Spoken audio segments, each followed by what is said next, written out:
না, অল্প টাইমের মধ্যে আমি কিন্তু শেষ করে দিব, কেউ নাড়াচড়া করবেন না, প্লিজ লুক এট মি, আমার দিকে তাকান। ও বন্ধুরা আমার, ভাইরা, হযরতে সালমান তখন হুজুরের দরবারে উপস্থিত, সাহাবাই কেরাম হুজুরের কথাগুলো শুনতেছে। ইন দ্য মিন টাইম হযরতে সালমান ডাক দিয়া বলতেছে, টেরের থেকে কয়েকটা খেজুর বাহির করছে, আর ডাক দিয়া বলে, হে রাসূল, আপনার কাছে আমি কয়েকটা সদকা কিংবা দানের জিনিস, মান্যতের জিনিস আপনার কাছে নিয়ে আসছি, একটু খাবেন। রাসূল ডাক দিয়া বলতেছে, আপনি কে? বলে, আমি সালমান, অনেক দূরে থেকে আপনার ভালোবাসায় মহাব্বতে আসছি। হুজুর ডাক দিয়া বলে, না না, ওই যে তাকায়া দেখো, মসজিদে নববীর এক কর্নারে কিছু সাহাবাই কেরাম বসে আছে, ওদেরকে এই খাবারগুলো দাও, কারণ ওরা ছিল গরিব এবং ইতিম এবং অসহায়। হুজুর যখন খেজুরগুলো দিতে বললেন, হুজুরের কাছ থেকে হযরতে সালমান তখন ওই খেজুরগুলো নিয়া, এই খেজুর কিন্তু দানকৃত খেজুর না, এই খেজুর হলো তার মালিকের দেওয়া খেজুর, কিন্তু হযরতে সালমান পরীক্ষা করার জন্য, এটা আসলেই রাসূল কিনা পরীক্ষা করার জন্য, সত্য সন্ধান করার জন্য ওই খেজুরগুলো যখন যায় ওই গরিবদেরকে দিছে, আর মনে মনে হাসে, আর ডাক দিয়া বলে, পাদ্রীর এক নাম্বার নিদর্শন আমার সাথে মিলে গেছে। ও বন্ধুরা আমার, ভাইরা, পদ্মার আড়ালের মা, হযরতে সালমান তখন ওইখান থেকে বিদায় নিয়ে বাড়িতে আসছে। বাড়িতে আসার পরে, মালিকের বাড়িতে আসার পর আবার কয়েকটা খেজুর নিয়ে পরে কয়েকদিন পরে আবার রাসূলের দরবারে রাসূলকে যায় ডাক দিয়ে বলছে, আসসালামু আলাইকুম ইয়া রাসূলুল্লাহ, আপনার জন্য কিছু আমি হাদিয়া নিয়ে আসছি, কিছু খেজুর নিয়ে আসছি, একটু খান। হুজুর ডাক দিয়া বলে, দাও দাও, তাড়াতাড়ি দাও। ওই খেজুরগুলো হুজুর খালেন, খাওয়ার পরে সাহাবাই কেরামদেরকে খাওয়ালেন। হুজুরের এই খাওয়া দেখে সালমান আর বোঝার বাকি নয়, তিনি তার 100%-এর প্রায় 66% বিশ্বাস করে নিছে নবী। সুবহানাল্লাহ বলেন।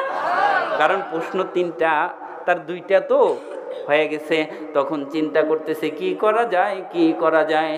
এখন আর একটা নিদর্শন, সেটা হলো মহরে নবুয়াত, খতমে নবুয়াত, এটা কেমনে দেখি। ও বন্ধুরা আমার, ভাইরা, তদানিয়ন্ত্রণ টাইমে মানুষ মরছে কি মরে নাই? মরে নাই মানুষ।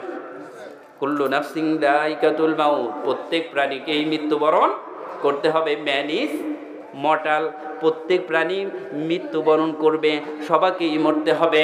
ও বন্ধুগণ আমার, ভাইরা, মদিনাতে একজন সাহাবী মারা গেল। মারা যাওয়ার পরে হুজুর নিজে জানাজা করলেন। জানাজা করার পরে তারে খাটিয়া তুলে নিয়া ওই জান্নাতুল বাকি, মক্কা মদিনাতে যারা হজ করতে, উমরা করতে যাবেন, মসজিদে নববীর পাশে সাহাবাই কেরামের লাশ, কিন্তু সাহাবাই কেরামের শহীদদের লাশ এবং সাহাবাই কেরামের লাশ কিন্তু ওই জান্নাতুল বাকি কবরস্থানের মধ্যে। ওইখানে যায়া আপনারা মা ফাতেমার কবর পাবেন। পৃথিবীর ইতিহাসে সর্বপ্রথম মহিলা যিনি 3 লক্ষাধিক হাদিসের হাফেজা, হুজুরের সবচাইতে ভালোবাসার একজন বিবি, যার নাম হযরতে আয়েশা সিদ্দিকা রাদিয়াল্লাহু তাআলা আনহা। তিনি ছিলেন কোরআনের হাফেজা, তিনি ছিলেন মুফাসসির, মুহাদ্দিস। তার কবর জান্নাতুল বাকিতে। প্রায় 70,000 সাহাবায়ে কেরামের ওই লাশ ওই জান্নাতুল বাকির কবরস্থানের মধ্যে। ও বন্ধুগণ আমার, ভাইরা,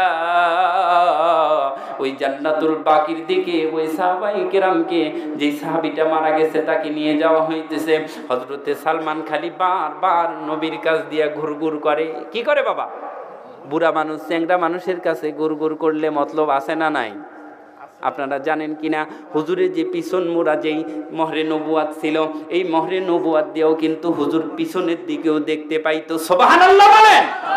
যাকে বলা হয় behind CC camera. CC camera চেনেন? সিসি ক্যামেরা সব দিকে অবজার্ভ করা যায়। আমরা যেরকম সামনে দেখি, আমার পয়গাম্বার পিছনেও দেখতে পাইতেন। পিছন থেকে কোনো শত্রু আসলে নবী বুঝতে পারতেন পিছন থেকে শত্রু আক্রমণ করতেছে। ও বন্ধুগণ আমার, ভাইরা, ওই দিন আমার পয়গাম্বারের গায়ে 2টা মাত্র কাপড়ের পাট ছিল। একটা ছিল লুঙ্গি এক পাট, আর একটা পাট ছিল চাদর। ও বন্ধুরা আমার, ভাইরা, মহিলাদের মতো এরকম ইজাব ছিল রসুলের হাতে। রসুলের শরীর শরীরটা যেই ইজাবটা দিয়ে ঢাকা। রসুল তখন চিন্তা করলেন, বারবার এই বিদ্যটা আমার কাছে ঘোরে কেন? রসুল রে, আমার আল্লাহ জিব্রাইলের মাধ্যম দিয়া রসুলের কাছে জানাইয়া দিছে যে সেই সালমান পারস থেকে আসছে আপনার খোঁজে, আপনার ভালোবাসায়, ওরে একটু আপনি মোহরে নবুয়তটা দেখায়া দেন। ও বন্ধুরা, আমার ভাইরা, পদ্মার আড়ালের মা, এই নবীকে যদি একবার স্বপ্নে যোগে দেখেন, কপাল ভালো না মন্দ? রসুলকে স্বপ্নে দেখতে মন চায় কার কার? হাত জাগায় দেখান তো বাবা, একটু হাত জাগায় দেখান। আমারও মনে শখ, ওই রসুলের যদি একবার দেখতে পাই, আল্লাহ তাআলা আমার আপনার জন্য জাহান্নামের আগুনকে আল্লাহ হারাম ঘোষণা করে দিবে। একটু হাত জাগান, হাতটা নাড়া দেন। আল্লাহ তোমার রহমতি বরকতি ফেরেশতা দিয়া আমাদের হাতগুলো ভিডিও করে রাখো, মুখগুলো চিনিয়া রাখো। আল্লাহ রসুলরে স্বপ্নে না দেখায়া আমাদের কাউরে মৃত্যু দিয়েন না। হাত নামান, সকলে বলেন আল্লাহুম্মা আমিন। আমি আলোচনার শেষের দিকে, একেবারে আখিরের দিকে চলে আসছি। ও বন্ধুরা, আমার ভাইরা, এমন সময় হুজুর বুঝতে পারছে সালমান আমার ভক্ত, সালমান আমার পাগল, বারবার ঘুরঘুর করে। হুজুর তখন ডাক দিয়া বলতেছে, ও বৃদ্ধ মানুষটা, তুমি এত পারাপারি করতেছো কেন? আপনাদের কি মনে আছে কিনা, আমার ছোট্টবেলার কথা মনে আছে, আগে বিয়ে হইতো পালকিতে বিয়ে হইতো না? বাপ চাচারা আমাদেরকে নিয়ে যাইতো, ওই যে ঢুলি নাকি বলে আপনারা, পালকি যারা বয়, সর্দার কিংবা ঢুলি, তারা যখন ওই পালকি নিয়ে পালকির গান বলতে বলতে জামাই এবং বর নিয়ে ওই যে রওনা দিছে পাথার দিয়া, জমির মধ্যে দিয়া কিংবা রাস্তাঘাট দিয়া, দেখা যাইতো পালকির সাথে সাথে বরযাত্রীরা যাইতো কি যাইতো না? এই বড় মানুষের সাথে, ওই সর্দারদের সাথে, ঢুলিদের সাথে কিন্তু হাইটা পারা যাইতো না, তাই না? দৌড়ায় যাইতে হইতো। বড়দের সাথে আমরা যারা ছোট ছিলাম দৌড়ায় কিন্তু পালকির সাথে দৌড়াতে হতো। ঠিক আজকে সালমান রসুলকে ধরার জন্য, মানে রসুলের কাছে যাওয়ার জন্য এত জোরে জোরে যায়, আবার পিছে পড়ে যায়। আপনারা জানেন কিনা মজার একটা ব্যাপার আপনাদেরকে শোনাই। হুজুর যদি হাঁটতেন জিকির করতে করতে হাঁটতেন, আর যখন হুজুর হাঁটতেন, হুজুরের হাঁটার সাথে কেউ হাঁটা পারতো না। সুবহানাল্লাহ। হুজুর সবার আগে যেত। ও বন্ধুরা, আমার ভাইরা, হুজুর কখনো দৌড় দিত না। হুজুর হাঁটতেছে স্বাভাবিক, কিন্তু কেউ তার হাঁটার সাথে পারতো না। ও বন্ধুগণ, আমার ভাইরা, হযরতে সালমান বারবার দৌড়িয়া রসুলের কাছে যায়, কিন্তু মহরে নবুয়ত দেখতে পায় না। হুজুরের মহরে নবুয়ত কাপড়ের তল থেকেও দেখতে পায়। আল্লাহু আকবার।